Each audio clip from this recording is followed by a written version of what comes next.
In this example, we're going to find the domain of the given function. And directions are to write our answer in interval notation. So our given function is f of x equals square root of -3 minus 7. I'm going to go ahead and rewrite it. Now, whenever we're dealing with the square root function, we want to keep in mind that we want everything inside the square root to be greater than 0 or greater. We don't want negatives inside, because if we have negatives inside, we get imaginary numbers. So when you're dealing with a radical function, I think it's a square root. Same. Square root, radical function.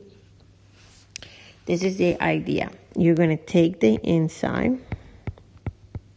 You're going to set it up to greater than or equal to 0. Because if it's less than 0, then it becomes imaginary.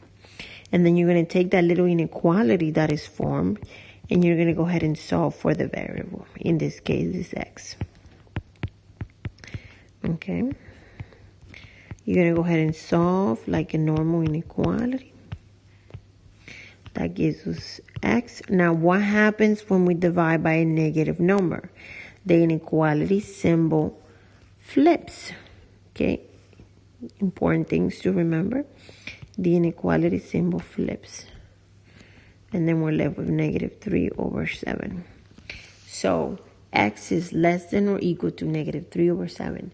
That's the domain of it. All the values that will be true for this equation for this function are less than -3 over 7.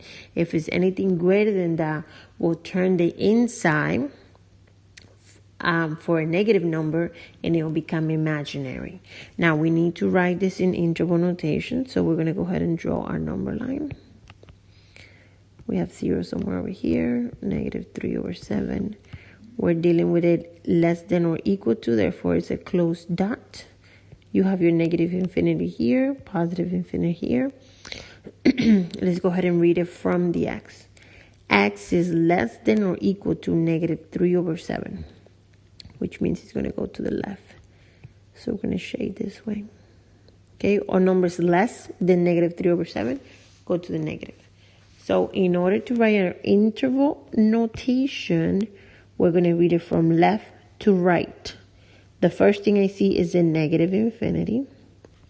I do my comma, and then -3 over 7. Infinity always get a parentheses, and closed dot always get a bracket. So this is the domain of this function, from -infinity to -3 over 7. And this is in interval notation.